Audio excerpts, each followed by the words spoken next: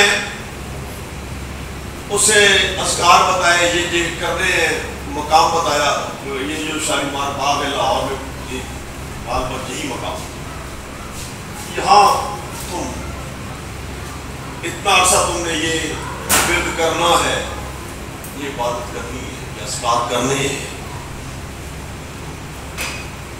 تو وہ عرصہ پورا تو کیا، پھر وہ اس مقام سے ہٹ کے ذکر میں مصروف.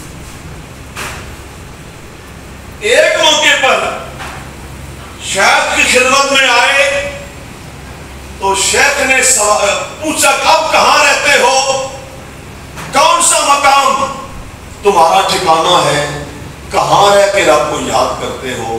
اب میں فلاں مقام پہ ہوتا ہوں. فرمایا تو اس مقام سے جو بتایا تھا وہاں سے کیوں چلے گئے؟ وہ کہنے لگے کہ وہاں درختوں کا اتنا شور ہوتا ہے، درختوں کی تسبیحات کا، درخت تسبیح کر رہے، پودے تسبیح کر رہے، تسبیحات کا اتنا شور ہوتا ہے کہ میرے اذکار میں خلل آتا ہے، اس لیے میں وہاں سے ہٹ گیا. تو میاں صاحب نے فرمایا یہ تیلی کا بچہ اب تو بڑی بڑی باتیں کرنے لگا ہے. تو سینے جس کے بھی روشن ہو جائے، زیادہ کا کوئی مسئلہ نہیں ہے، جس کا بھی سینہ اللہ روشن کر دے. فیض الہی کسی خاندان تک محدود نہیں ہے. تو میں نے ذمہ ایک بات کی، ہر شے تسبیح کرتی ہے، قرآن میں ہے، بھائی میری شہر اللہ سبحانہ و بحمدہ وَلَٰكِن لَا تَفْقَهُونَ تَسْبِيحَهُمْ. ہر شے تسبیح کرتی ہے، تم لوگ سمجھ نہیں سکتے. میں آپ سے نہیں کہہ رہا ہوں، قرآن ہم سب سے کہہ رہا ہے، سمجھ نہیں سکتے. لیکن کئی ایسے ہوتے ہیں روشن دلوں والے کہ جو ان کی تسبیحات کو سن لیتے ہیں. صدیق اکبر نے وہ کھانے کی تسبیح سنی ہے، مذکور ہے، صحیح روایت صحیح میں آیا. وہ میں عرض کر رہا تھا، بات میں کہہ رہا تھا حسین و حسن عثمان غنی کے لشکروں میں شامل تھے اور جہادی مارکوں میں تشریف لے جاتے رہے ہیں. یہ بڑے پراپے کرنے ہو گئے کہ یہ مخالف تھے ایک دوسرے کے، یہ کوئی بات نہیں، ایسی کوئی بات نہیں. اور دلائل جو بھی دیے جائیں نا، لوگ کوئی نہ کوئی اس میں سے اپنی مرضی کی نکال لیتے ہیں. جو حدیث پہ کہ ضعیف ہے جی، جو ثابت ہو جائے کہ نہیں جی ضعیف نہیں ہے تو کہتے ہیں جی تقیہ ہے جی. اب وہ تو ماننے کو تیار نہیں ہوتے نا، تو میں انہیں کوئی قائل نہیں کرنے کے چکر میں انہیں قائل کے چکر میں کوئی نہیں ہوں. اور کیا نا، آج تک کسی صوفی بزرگ نے شیطان کو کلمہ بنانے کی کوشش کی ہے؟ نہیں نہ کی. بس آپ یہ بھی سمجھیں. میں آپ کو اپنے سنی بھائیوں کو یہ سمجھانا چاہتا ہوں کہ لائے اہل بیت کے پردے میں آپ کے ساتھ کیا کیا دھوکے کیے جا رہے ہیں. کل میں نے کتاب سے کشف الغمہ سے عبارت پڑھ کے سنائی تھی. امام محمد باقر رضی اللہ تعالیٰ عنہ روایت فرما رہے ہیں کہ عراق سے کچھ لوگ آئے امام زین العابدین رضی اللہ تعالیٰ عنہ کی بارگاہ میں، اور آ کے پہلے تینوں صحابہ تینوں خلفاء کے خلاف بک کرنے لگے. تو امام نے خفگی سے فرمایا تم کون ہو؟ کیا تم مہاجرین مکہ میں سے ہو؟ کہتے ہیں نہیں. کیا تم انصار مدینہ میں سے ہو؟ کہتے ہیں نہیں. فرمایا پھر تم دونوں میں سے نہیں ہو نا، تو پھر تمہارا دین سے بھی کوئی تعلق نہیں ہے. پھر اخرجوا عنی، اٹھو نکل جاؤ میری مجلس سے، تمہارا ہمارے ساتھ کوئی تعلق نہیں ہے۔ ان کی کتاب سے نہ دکھا دوں، مسلمانوں کو حق ہے مجھے اس کے بعد میں پر نہ آنے دیں، لیکن میں یہ آپ سے کہہ رہا ہوں جو ان کی باتوں میں آ جاتے ہیں، جو اس غلط فہمی میں ہے کہ وہ بڑی محبت کرنے والے ہیں، محبت کرنے والے ہیں، چلے محبت کا ٹیسٹ میں بھی آپ کو بتاتا ہوں ذرا اپنی کتابوں سے، ہماری کتابوں سے، اپنی کتابوں سے بتا دیں امام حسین رضی اللہ تعالیٰ عنہ کے کتنے بھائی کربلا میں شہید ہوئے مجموعی طور پر؟ ایک امام حسین اور 6 اور 7 بھائی، 7 بیٹے حیدر کرار کے کربلا میں شہید ہوئے۔ ذکر کس کا کیا جاتا ہے؟ ایک سرکار حسین پاک کا اور دوسرا غازی پاک کا، غازی عباس کا۔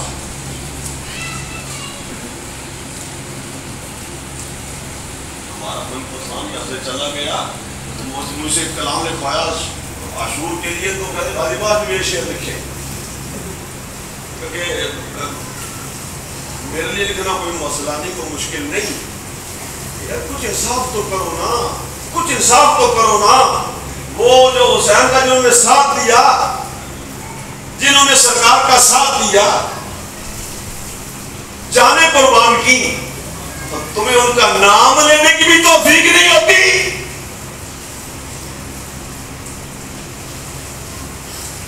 میں اگر یہ ان کی کتابوں سے نہ دکھا دوں، میں پھر کہتا ہوں مسلمانوں کو حق ہے کہ وہ جہاد کے بعد منبر پہ نہ آنے دیں۔ اور جب یہ بات ثابت ہے کہ عمر، ابو بکر اور عثمان نام کے شہید، اور غازی عباس کا بھائی عثمان بن علی، غازی عباس کا ماں جایا، غازی عباس کا ماں جایا، عثمان بن علی کربلا کے شہیدوں میں۔ اب یہ ایمان سے بتاؤ، یہ اہل بیت سے محبت کرتے ہیں؟ ان شہیدوں کے ساتھ بھی یہ ظلم کرنے سے باز نہیں آئے، صرف 2 کا نام لیتے ہیں، باقی 5 کا کبھی نام تک نہیں لیتے۔ یہ ان کے محبت کے جھوٹے دعوے کا یہ بین ثبوت ہے۔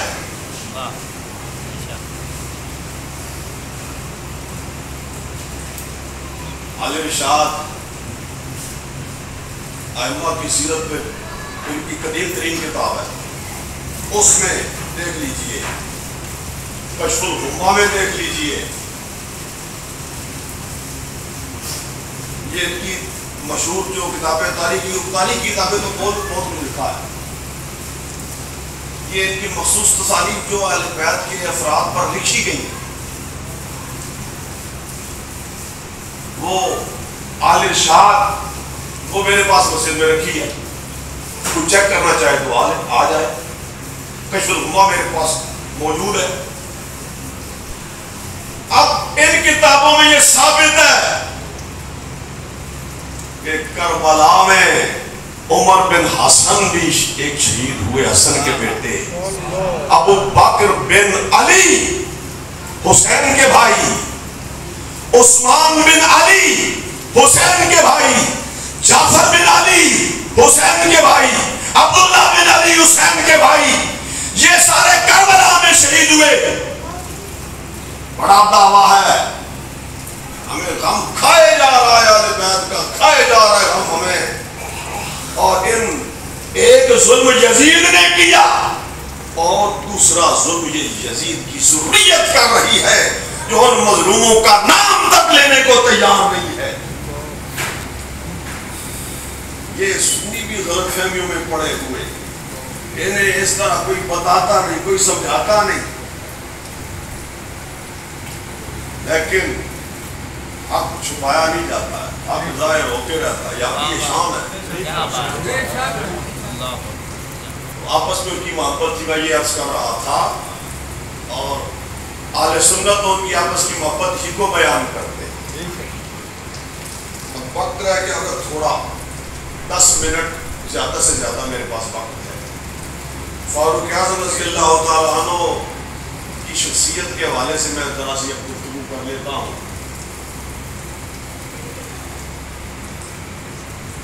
نبی پاک صلی اللہ علیہ وآلہ وسلم نے فرمایا کہ اگر میرے بعد اللہ کسی کو نبی بناتا تو اللہ عمر بن خطاب کو نبی بناتا. سبحان اللہ.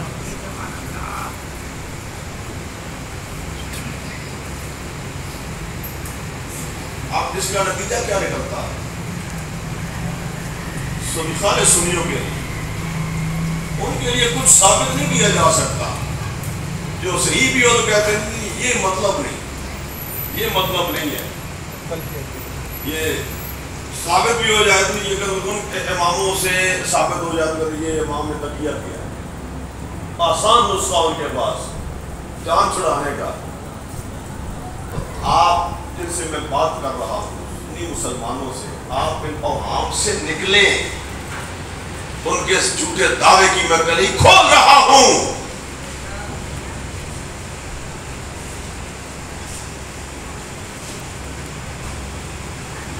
وہ تو نہیں مانتے، میں ماننے والوں سے کہہ رہا ہوں.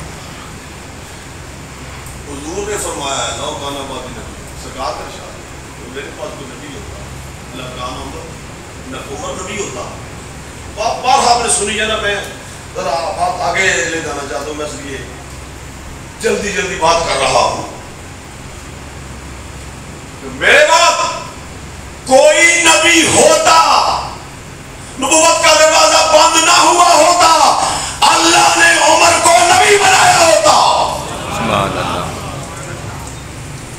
اب جس کو خاتم النبیین، اللہ کا نبی، رب کا خلیفہ اعظم، آئینہ جمال کبریا، رب کا سب سے بڑا ترجمان، عمر کو لائق نبوت سمجھتا ہے، لائق نبوت سمجھتا ہے. سرکار کے نزدیک عمر میں وہ صفات پائی جاتی ہیں، وہ کمالات پائے جاتے ہیں جو انبیاء میں پائے جاتے تھے. جو نبوت کا دروازہ بند نہ ہوتا، یہ بندہ لائق نبوت تھا. اب نبوت اصل ہے، خلافت اس کی فصل ہے، فرع. نبوت اصل ہے، خلافت فرع ہے. اپنی زبان میں بات کروں، نبوت جڑ ہے، خلافت اس کی ایک شاخ ہے، ایک پودا نکلا ہے اس سے. نبوت جڑ ہے تو خلافت سے نبوت بڑی، خلافت سے نبوت بڑی. اور اللہ کے نبی کے نزدیک عمر خلافت ہی نہیں، نبوت کا صلاحیت لائق نبوت ہے. نبوت کا دروازہ بند نہ ہوتا، اللہ نے عمر کو نبی بنایا ہوتا. سبحان اللہ. اس کے شواہد اور بھی غالباً حدیث شریف سنا رہے تھے کہ سابقہ امتوں میں ہوتے تھے ایسے لوگ جن کو اللہ کی طرف سے الہام. ہاں مجھے لیجیے ایک ٹائم سے آپ نے چکوال سے سوال بھیجا، ادھر پہ ایک بات ہو رہی کہ امت کا محدث اور ملہم، حدیث روایت کرنے والا محدث ہوتا ہے وہ اور ہے، یہ محدث ملہم جسے الہام ہوتا ہے، القاء ہوتا ہے اللہ کی طرف سے یا اللہ کے بھیجے ہوئے فرشتے کی طرف سے دل میں القاء ہوتا ہے. حضور نے فرمایا اگلی امتوں میں ایسے لوگ ہوتے تھے، میری امت میں اگر کوئی ملہم ہے تو وہ عمر ہے. سبحان اللہ. یہ وہ شان انبیاء والی نبی نہیں ہے عمر. بالکل کوئی کہیں اس غلط فہمی میں نہ پڑنا کہ میں کوئی ایسی بات کہہ رہا ہوں، بالکل بھی نہیں. حضور کے بعد کوئی نبی نہیں.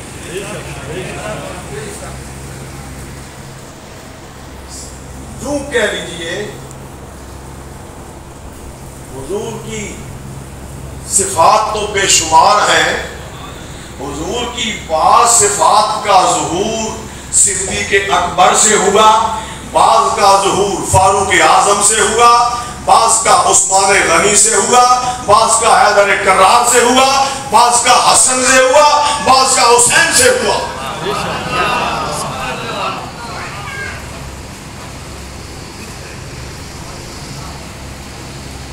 حضور کے مظہر ہیں، اس میں تو کوئی پریشانی نہیں. اب میں آپ کے سامنے ایک نظیر اس کی رکھتا ہوں. میں دو بڑے مراکز دنیا کے، ایک اسلام کا مرکز ہے اور ایک یہودیت اور نصرانیت کا مرکز. ہمارا بھی قبلہ اول ہے بیت المقدس اور مکہ شریف، مکہ مکرمہ، بیت الحرام. اب دونوں کی فتح پہ غور کیجیے، دونوں کی فتح پہ غور کیجیے. وہ میں آج ایک بات کر رہا تھا، وقت تھوڑا ہوتا ہے، باتیں بہت ساری رہ جاتی ہیں، نمازی بھی بتا جاتے ہیں.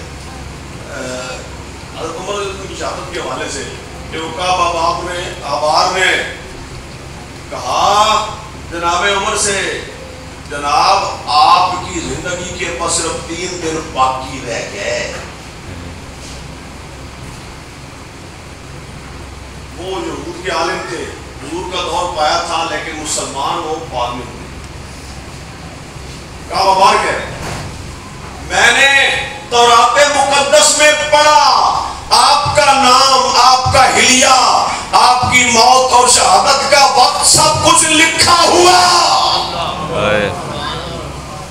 عمر پر دقت طاری ہو گئی. کہا بابار کیا کہہ رہے ہو؟ میرا نام تورات میں لکھا ہوا.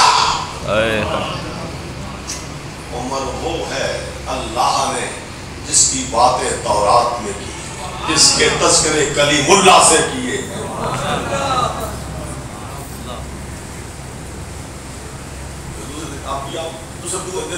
اب آپ کے 2 دن باقی، بس اب آپ کا وقت آ گیا ہے. اس حد تک مثلهم فی التوراۃ و مثلهم فی الانجیل.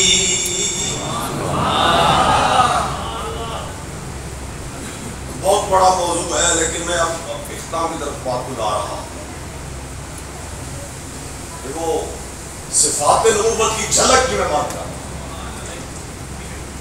مکہ فتح ہوا سرکار کے زمانے میں، اس کا بھی ذکر پیغمبروں کی کتابوں میں آیا. وہ سیرت کتابیں جو جملہ تو پڑھتے ہیں نا، 10,000 قدوسیوں کے ساتھ آیا. اس کے ہاتھ میں آتشی شریعت ہے. یہ کس موقع کی بات ہے؟ کتب سابقہ میں فتح مکہ کا ذکر ہوا تھا کہ اللہ کا نبی 10,000 پاک بازوں کے ساتھ آئے گا اور مکہ کو فتح کرے گا. کتاب مقدس کہہ رہی ہے وہ جو 10,000 پیغمبر کے ساتھ آئیں گے وہ قدوسی ہیں، وہ پاک لوگ ہیں، پاک باز لوگ ہیں. اب مکہ فتح کیسے ہوا؟ لڑائی نہیں ہوئی، قتال نہیں ہے. جب سرکار کا لشکر پہنچا مختلف دروازوں سے، مختلف اطراف سے، وہ قدسیوں کا لشکر حرم میں داخل ہو رہا تھا. کعبۃ اللہ بھی تو وجد کر رہا ہوگا، کافر کو دستانے والے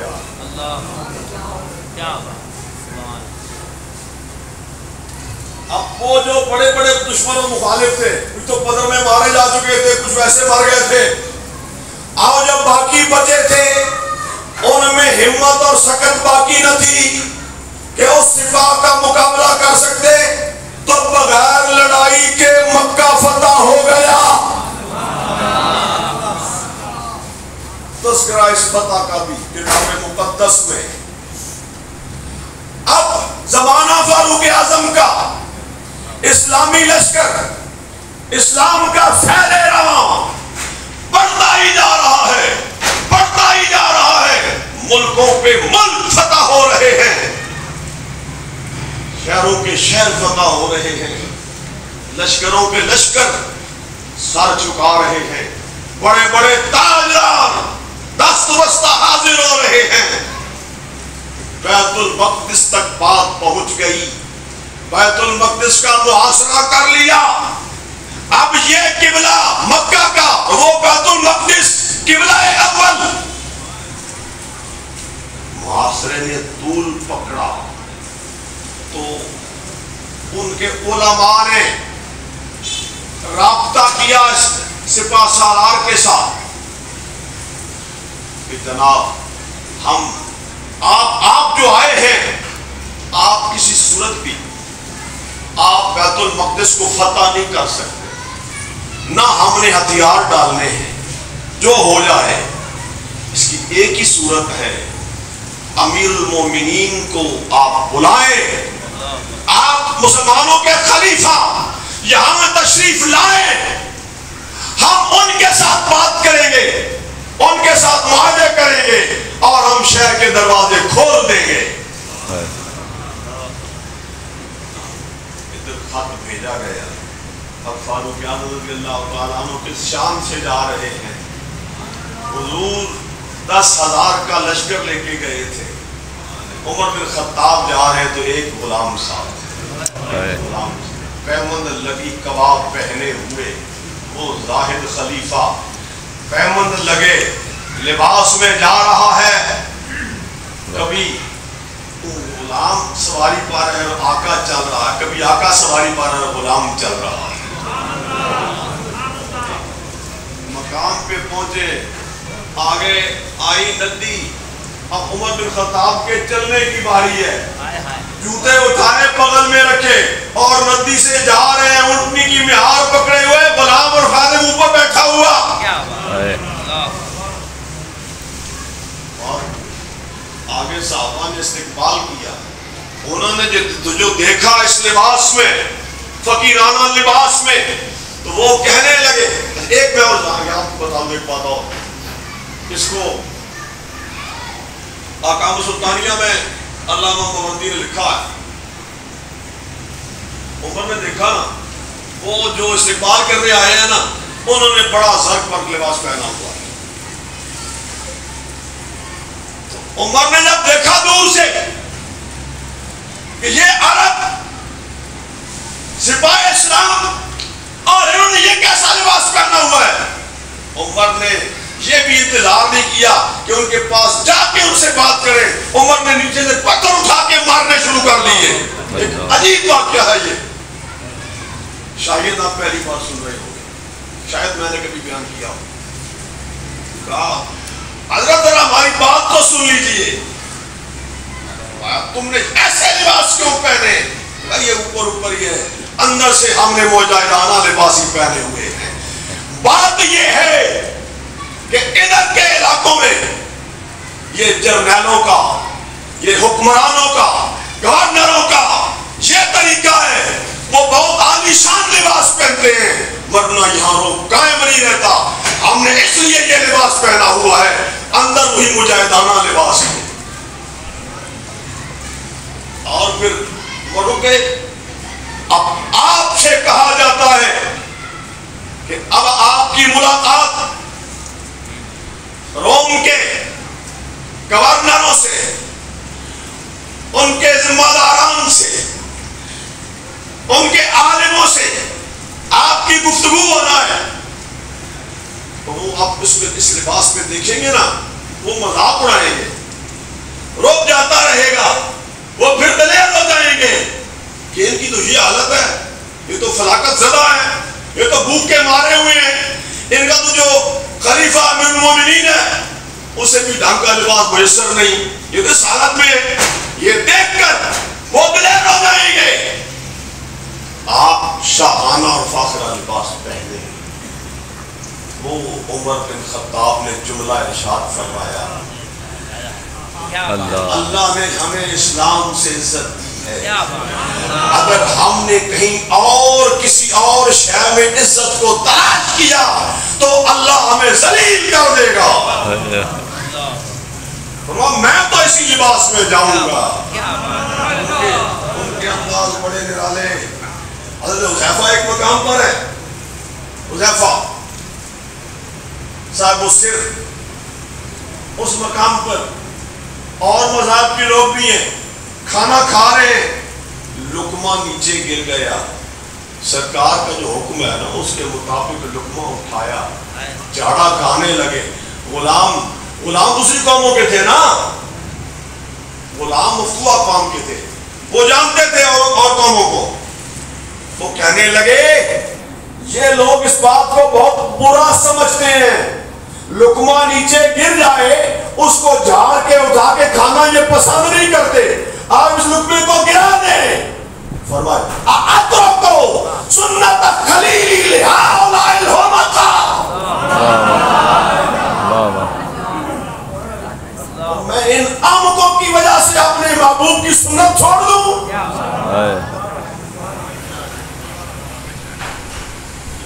ٹکے ٹکے کے پانڈ مراسی اور چوڑے چمار ان کو بھونکتے ہیں, اور اتنے عظیم لوگ ہیں ملائکہ بھی انہیں عقیدت سے سلام کہتے ہیں. تتنزل علیہم الملائکہ. یہ خطیبانہ جملے نہیں ہیں, ہر جملے پر انشاءاللہ دلیل پیش کریں گے قرآن سے حدیث پاک. تتنزل ان الذین قالوا ربنا اللہ ثم استقاموا تتنزل علیہم الملائکہ.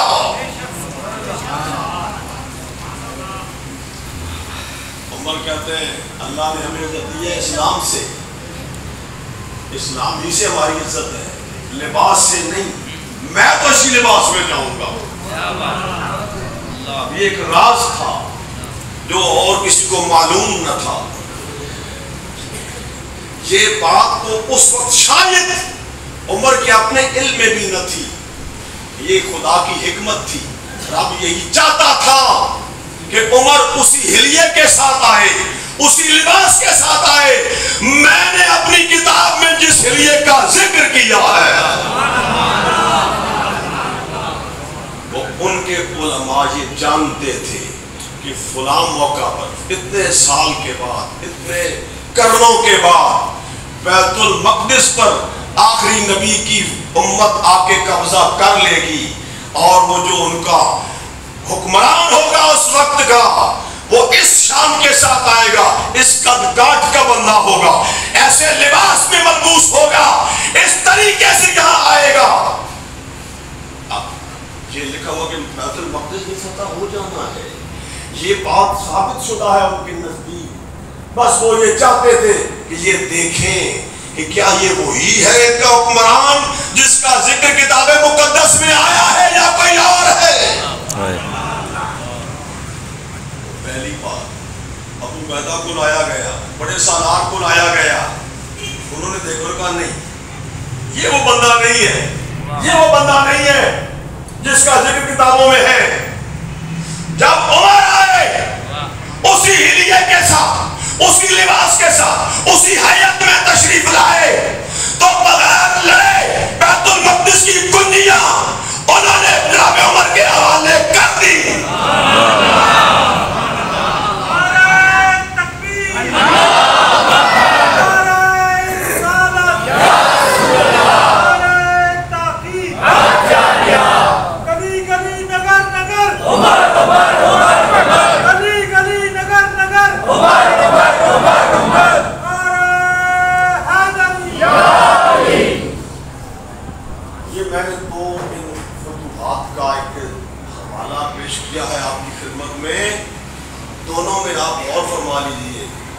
دونوں کا ذکر کتاب مقدس میں تورات, دونوں کا ذکر, اور یہ کہ دونوں بغیر لڑائی کے فتح ہو. تو ایک کو نبی نے فتح کیا, اور ایک کو جانشین نبی نے فتح کیا، جس کے حق میں فرمایا تھا کہ اگر میرے بعد کوئی نبی ہو سکتا تو پھر عمر نبی ہو۔ اب رشتوں کے حوالے سے بات پھر کسی اور محفل میں ہوگی۔ سید نصیر الدین شاہ صاحب رحمہ اللہ نے جو آپ کی آخری تصنیف ہے، اور یہ بھی دلچسپ بات ہے، پیر میر علی شاہ صاحب رحمۃ اللہ علیہ کی بھی آخری تصنیف تصفیہ، آخری تصنیف حضرت کی، وہ بھی اسی ٹولے کا رد کر رہی ہے، اور نصیر الدین شاہ صاحب کی آخری کتاب وہ بھی اسی ٹولے کا رد کر رہی ہے۔ اس میں ان کی کتابوں سے یہ ثابت کیا ہے عمر بن خطاب رضی اللہ تعالیٰ عنہ حیدر کرار کے داماد ہیں۔ کلثوم علی و زہرا کی شہزادی جناب عمر کے نکاح میں آئی، اولاد کو بھی جنم دیا۔ لیکن اب وقت زیادہ ہو گیا، میں اس نئے باپ کو، اس باپ کو یہاں نہیں کھولنا چاہتا، پھر کبھی صحیح کہ جو عرض کیا ہے اس کو پلے باندھیں، اپنے عقیدے پر قائم رہیں۔ آپ کے پاس ایسے قاہر دلائل ہیں کہ قیامت تک جن کا توڑ کسی کے پاس نہیں۔ اللہ سب کے ایمان و یقین میں اضافہ فرمائے، سب کے ایمان کی حفاظت فرمائے، عزت و ابرو کی حفاظت فرمائے۔ اللہ اس نئے سال کو امت کے لیے خیر و برکت کا سال بنائے۔ آخر دعوانا ان الحمدللہ رب العالمین۔